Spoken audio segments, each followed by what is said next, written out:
Welcome back to the deep dive. This is where we tackle some really dense, fascinating research and, pull out the key insights so you can instantly get the bigger picture. Today, we've got our sources lined up, analysis sharpened, and we're diving deep into the 9 realms. That's right. Specifically, we're looking at a really exhaustive analysis. It compares the story, the characters, even the cosmology of God of War Ragnarok against, actual classical Norse mythology.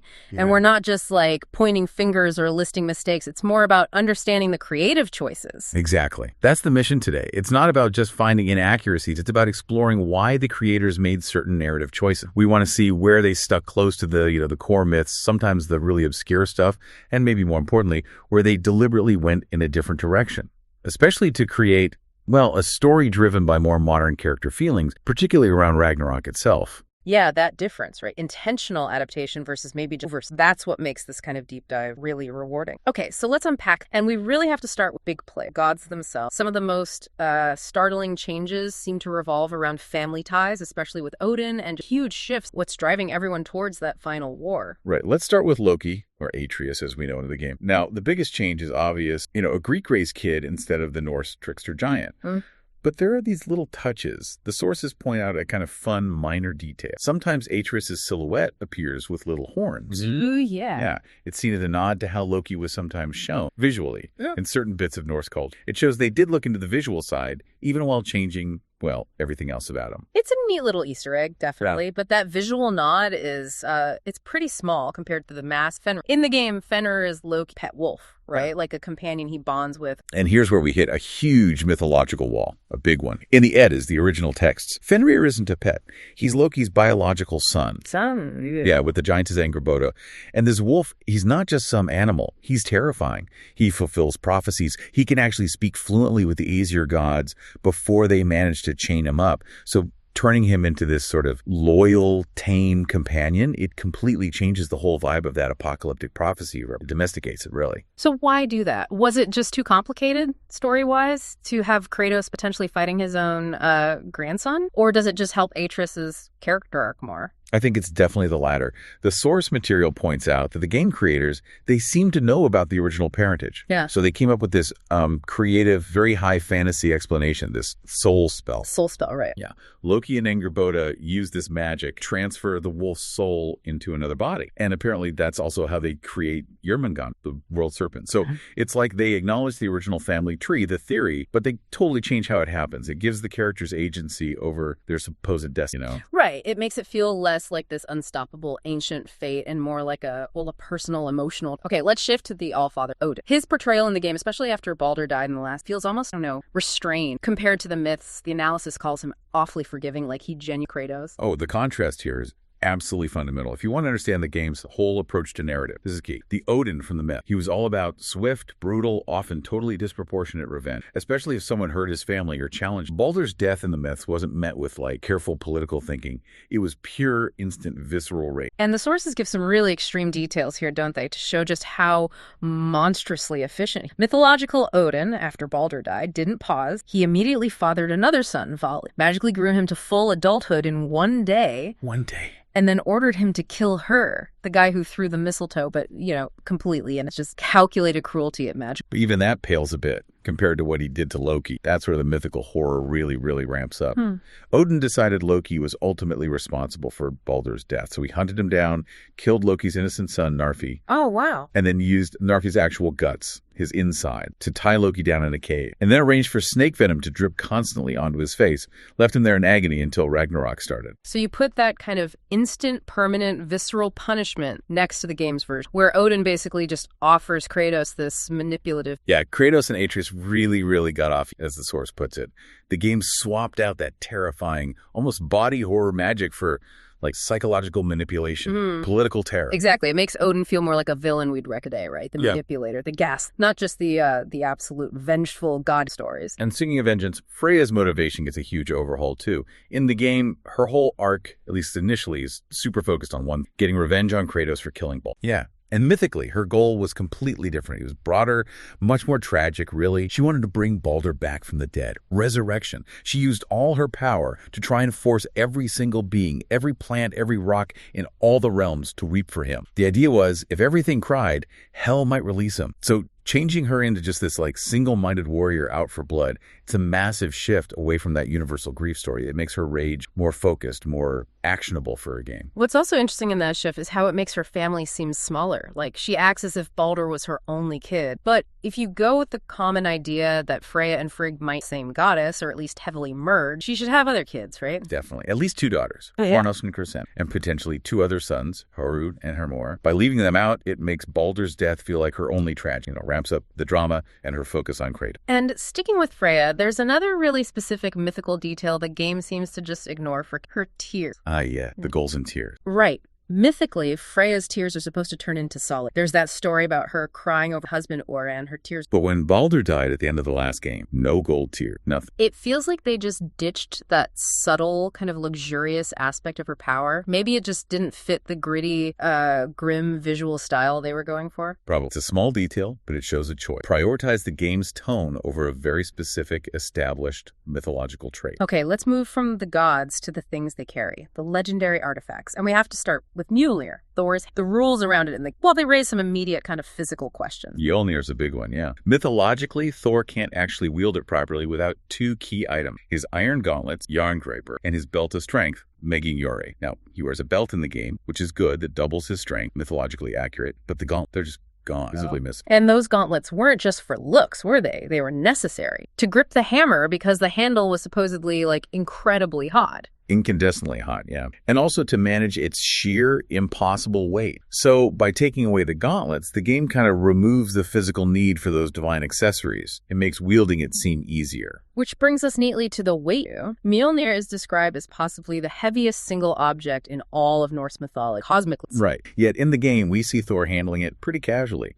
The specific example the analysis uses is him setting the hammer down gently on a wooden desk in Odin's study, not slamming it, just placing it like a book bag. Okay, and this is where the justification gets pretty funny. The source material has this almost tongue-in-cheek analysis trying to make sense. How could that ordinary wooden desk possibly hold the weight of something mythically akin to a neutron star? Get this. The source jokingly suggests the desk must be made of, and I quote, fire-breathing mahogany from the planet Melkor 7, forged 2,000 years ago using ancient blood rituals, making it nigh indestructible. Ah!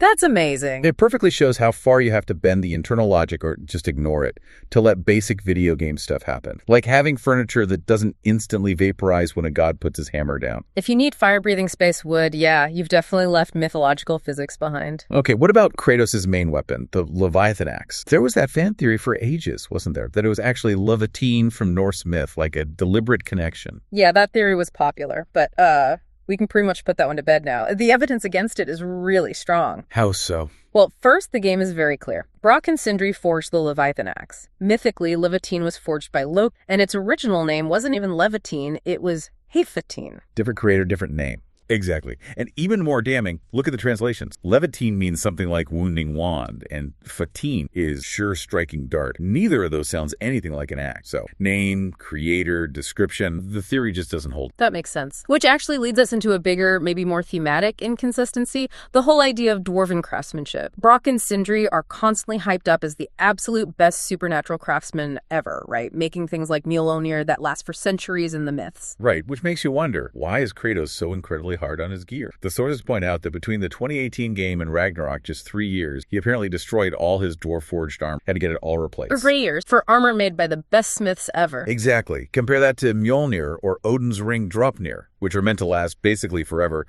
until the end of the world. It makes you think either Kratos is uniquely destructive, which, okay, maybe. Or maybe the quality control down in Svartalfheim isn't quite what it used to be. Huh. And speaking of Draupnir, Odin's ring. That gets tweaked too, doesn't it? The duplication rules? Yeah, the myth is very specific. Draupnir produces 8 new gold rings every 9 nights. It's this slow, steady, rhythmic symbol of endless wealth. But the game speeds that way up, right? For gameplay. Totally. In the game, you see it duplicate maybe, 4 copies at a time, and Kratos uses it to make duplicates twice in one day during a boss fight, completely ignoring that 9-night cycle. Yeah. The rhythm is just gone, sacrificed for immediate gameplay. But this is actually a good example of where the adaptation works really well, creative game. How do you mean? Well, they take the core idea of duplication from the ring, and they merge it with a spear, and that becomes Kratos' ability to have infinite throwing spears. Ah, a Draupnir spear. Yeah. It's a brilliant way to translate that mythological power, endless regeneration, into a mechanic that actually actually works and feels cool. That's smart adapt. That's a fair point. It serves the gameplay while still not... Okay, before we leave artifacts, we need to touch on those cursed swords Kratos finds, specifically the Berserker. One is linked to Skafnung, which was King Hrolfkraki's legendary. And this sword, in the sagas, has really clear rules, very specific curse. You cannot draw Skafnung in day, and you cannot draw it if women are present. It's magically forbidden. And Kratos breaks both rules constantly, all the time. Fights berserkers in broad daylight, often with Freya right there. It's kind of ironic, isn't it? Because the source notes that the actual side quest, fighting the berserker souls tied to that hilt, it's based on a real saga. Exactly. And the names of the berserkers Kratos fights in the game, they match the names from that specific saga perfectly. They absolutely nail the obscure, deep-cut lore on the names. But then just completely ignore the fundamental magical rules that actually define the sword itself. Weird choice. Very weird. And speaking of legendary items not lasting, Kratos also finds the hilts of Garm and Regil. These are famous swords. Sigurd used Garm to kill the dragon Fafnir, and Regil to cut out his heart. Okay, so finding just the hilts implies the blades are gone, withered away. But this creates a huge timeline problem, doesn't it? Massive. Yeah. You have to think about the timeline the game sets up. Yeah. Fafnir was alive and kicking just 3 years earlier in the previous game. Right. So for Kratos to find only the hilts now, it means that in just 3 years, Sigurd had to 1. Kill Fafnir, 2. Claim his treasure, 3. Get married, 4. Have 2 children, 5. Died tragically himself. Okay, that's a busy 3 years. And then on top of all that, his legendary swords famous for being incredibly powerful, able to cut anvils, had to somehow completely wither away to nothing but hilts, all in 3 years. That just seems impossible. It makes the legendary smith who forged them, Regin, look pretty bad if his masterwork blades just crumble that fast. It really cheapens the legacy, doesn't it? Both of the hero Sigurd and the supposedly master smiths of mythology, again, likely sacrificed for the convenience of having collectible items in the game. All right, let's broaden our view a bit. Let's look at the world itself, the 9 realms, the cosmology, the creatures living there. This seems to be an area where the game really mixes and matches concepts, sometimes creating confusing hybrid. Let's start with the Field. The game mentions raiders trying to survive Fimbulwinter by transmogrifying their Fylgja, their spirit animal. Yeah, this one hits a really deep conceptual problem with Norse beliefs about fate. A Fylgja is a guardian spirit animal, that part's right. But it's more than that. It's fundamentally tied to a person's urlug, their unchangeable destiny, their fate. So it's like a physical manifestation of your... Exactly. Which means the idea that some raider could just, transmogrify it, like upgrading gear in a game, to survive Fimbulwinter, it completely contradicts the core Norse idea of inescapable fate. You can't just change your destiny because it's inconvenient. Fate is absolute in these myths. You can't trade it in for a better model. That's a fundamental misunderstanding then. Okay, what about the realms themselves? Svartalfheim, the realm of the dwarf. Visually stunning in the game. Sunny, beautiful city built into the mountains. Visually, yes. Mythologically, completely wrong. Svartalfheim is supposed to be entirely underground. Like, entirely. No sunlight gets in, ever. Why? Because dwarves, and also the dark elves, who are often linked with them in some sources, they literally cannot survive in direct sunlight. It turns them to stone. It's a core part of their nature. So the game basically ignored that foundational ecological rule for the dwarves' own realm, presumably just for better visuals and easier navigation for the player. Sunshine looks better than eternal darkness, I guess. Sacrificing lore for lighting. Okay, let's get into the monster mashup. These seem to follow video game logic more than folklore logic sometimes. The game has this kind of evolution chain, right? Little wretches grow into Grimm, and Grimm grow into the bigger Bergra. Yeah, that whole lineage is completely made up for the game. In actual folklore, Grimm are usually water spirits, like the Fosgrim, who plays enchanting fiddle music by waterfalls. A fiddle playing water... Sometimes. Or sometimes a Grimm is described as a black dog with red eyes that guards churches. Neither of those fits the game's creature at all. And the little wretches, they just don't exist in the source material. And isn't there an irony with the game's Grimm and water? Oh, it's hilarious. The game's Grimm are depicted as being vulnerable to water, easily drowned. But the mythological Grimm are water spirits. They live in water. It's a complete inversion. That is pretty funny. Okay, what about the Bergra, the big ones? Well, traditionally, Bergra are mountain spirits, but they were often described as looking much more human-like. They were seen as intelligent, tricky beings, known for luring people into the mountains to get lost or captured. The game makes them just bigger,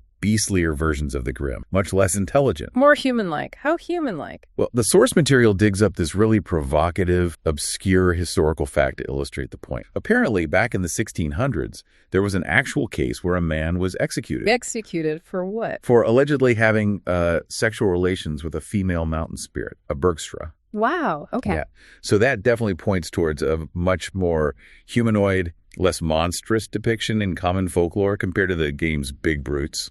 That detail really drives home the difference, doesn't it, between the game's monsters and, well, stranger, sometimes more human trickster spirits of myth. Definitely. Yeah. And we also see some confusing terminology with drag. The game uses Ormr and Drucky. Which are real dragons, right? They are. Both mean dragon or serpent. But the game uses these specific, accurate terms to describe these, like, alligator-looking monsters, even though the game also has other creatures that are clearly traditional fire-breathing dragons. So why use the same old Norse dragon terms for two completely different types of creatures? Good question. It just kind of muddies the waters, makes the classification confusing. Seems like they just like the sound of the words. It really feels like they were borrowing things from all over, sometimes without much care for where they came from, like bringing in creatures from totally different mythologies. Absolutely. Like the Kelpies and the half-goofa. Let's start with the half-goofa. In the game, it's that weird flying jellyfish thing, right? Yeah, completely wrong. In Norse legend, the half-goofa, that's the proper spelling, is a gigantic fish, like island-sized, known for its huge snout and jaw, lives entirely in the sea. The flying jellyfish is pure game invention, just an aesthetic choice, clearly. Okay, and then the kelp, those aren't even Norse, are they?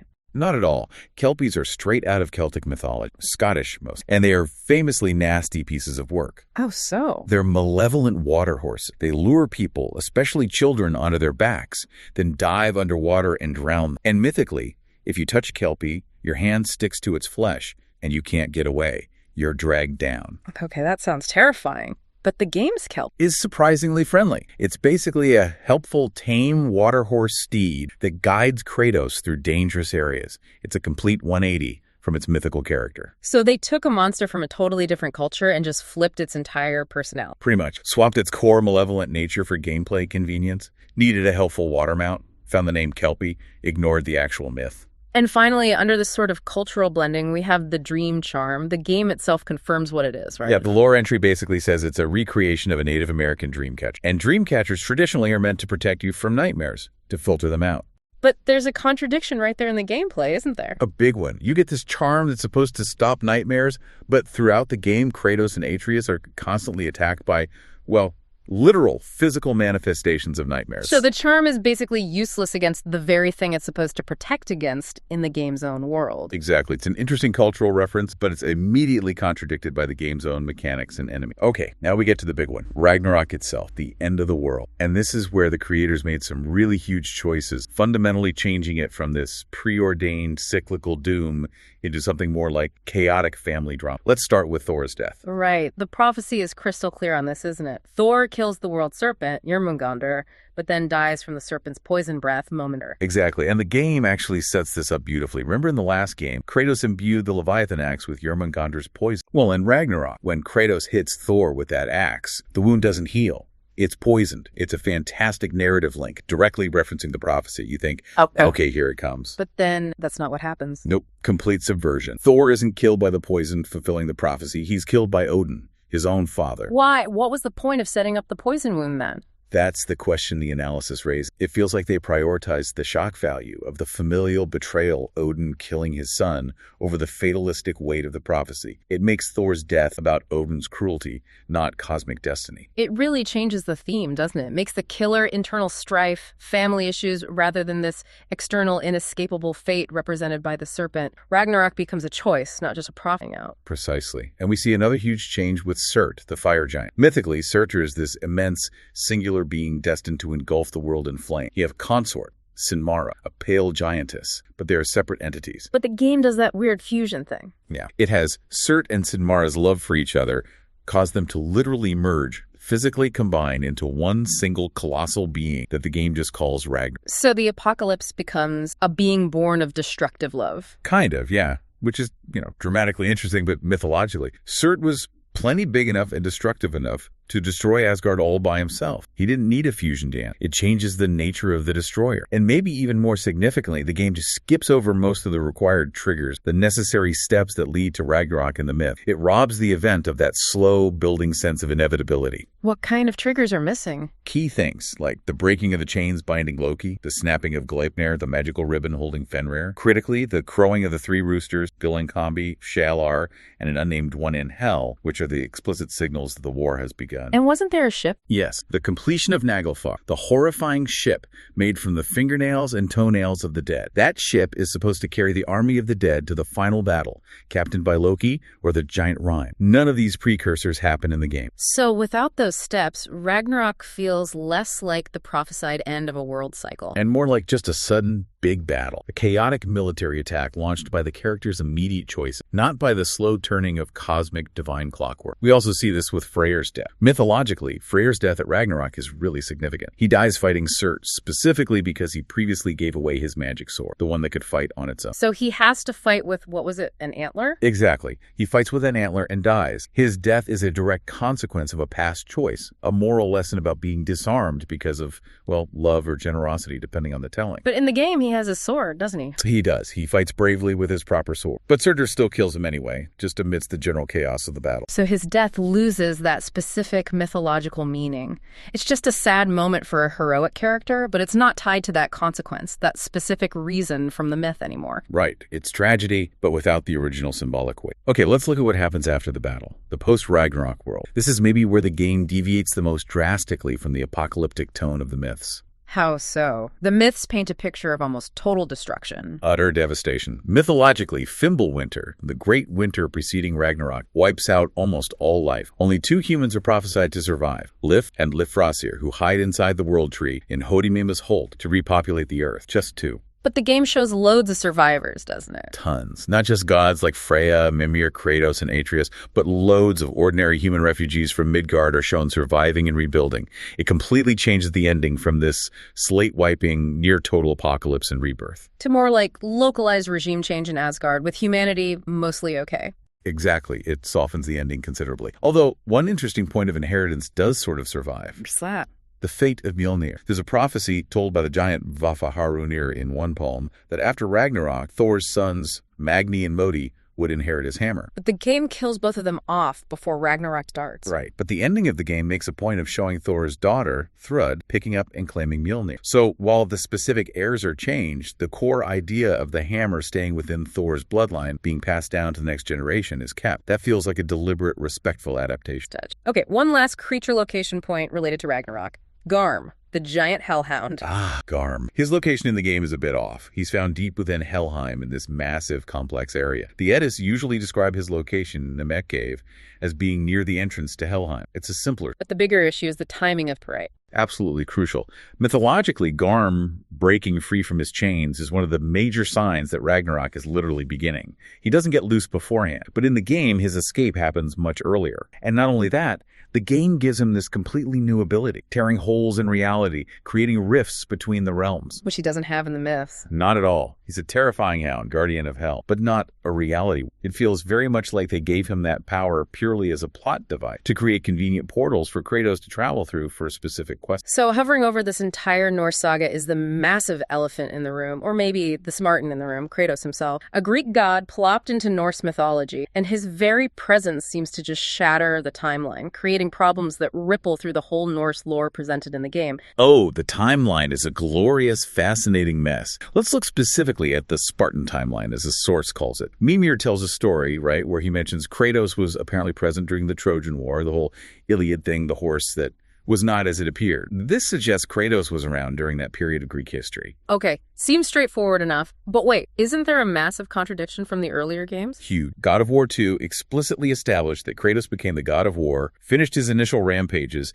basically destroyed Greece, all happening during a period estimated to be over 700 years before the traditional dates of the Trojan War. So, he wiped out Greece centuries before the Trojan War, but was also somehow at war. Exactly. He's a walking chronological paradox. He seems to have destroyed Greek civilization long before one of its defining historical mythological events even occurred. So this isn't just a small continuity error. It's like his existence fundamentally breaks the history of any place he occupied. That's what it implies. It makes you wonder, is every Norse myth or historical account they encounter in the game already unreliable? already warped simply because Kratos' timeline-breaking presence has filtered through it? Are they experiencing a corrupted version of the Norse world from the get-go? That's a wild thought. And the game seems to almost lean into this idea of cultural mixing or contamination, doesn't it? We see it in the language used within themselves. Absolutely. You read the lore entries, the scrolls and texts found in the game, and they casually use words like Leviathan and Behemoth. Which are Hebrew monsters, right, from the Bible. Exactly. Huge monsters from Hebrew scripture. And they also use words like dog, clearly Greek in origin. So you have Norse sages or runic text referencing creatures and concepts from totally different real-world. It suggests that maybe the Nine Realms weren't quite so isolated as we might. That maybe ideas, stories, terms from other cultures, Hebrew, Greek,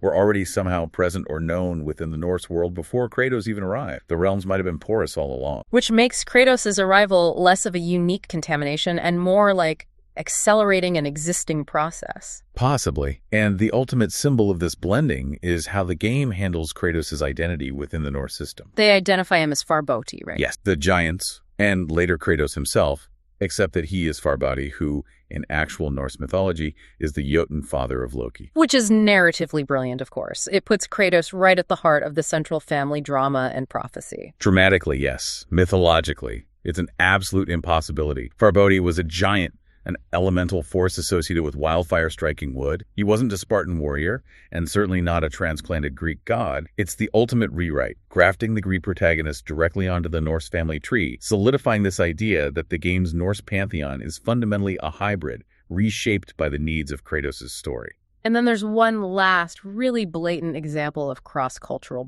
a whole story lifted from somewhere else entirely. Ah, you mean Mimir's tale about the Scottish general? Exact. Mimir tells this story, quite detailed, about a cunning general who meets three witches. They give him a prophecy that he'll become king. Driven by ambition, and maybe his wife, he murders the current king. Believes himself invincible due to parts of the prophecy. Right. Until he's eventually killed, loses his head, the whole thing. It's unmistakably Shakespeare's Macbeth, like beat for beat, just retold as if it happened somewhere in the Nine Realms. But the really fascinating layer here, the meta-analysis the source brings up, is about the witches themselves. Right. The three weird sisters in Macbeth, literary scholars widely believe that Shakespeare likely based them, at least in part, on figures from mythology. Specifically, the three fates, the Moirai, from Greek mythology, or maybe the Norns from Norse myth itself. So let's trace that back. We have Mimir, a Norse mythological figure, telling a story that is basically an English Renaissance Macbeth, which itself might be an adaptation of figures from Greek mythology. All happening within the game's Norse world, which is already occupied by a Greek god. Wow, that's not just an Easter egg anymore, is it? It feels like it's deliberately pointing to this tangled, overlapping web of stories between cultures. It suggests myths aren't pure. They travel, they borrow, they corrupt each other across time and space. Maybe that was spinning long before Kratos showed up with his chaos. I think that's a really insightful way to look at it. The game, when you really dig into it like this, feels less like a straight translation of Norse myth and much more like a really complex creative adaptation, a remix almost. The creators clearly made deliberate choices. They consistently prioritized character drama, making Odin a complex manipulator, making Freya a driven avenger over sticking rigidly to the mythological script, especially with the Ragnarok sequence and consequence. And for anyone listening who loves digging into this stuff, the real joy isn't just catching the differences, right? It's understanding why they might have made those changes, seeing the philosophy behind the adaptation.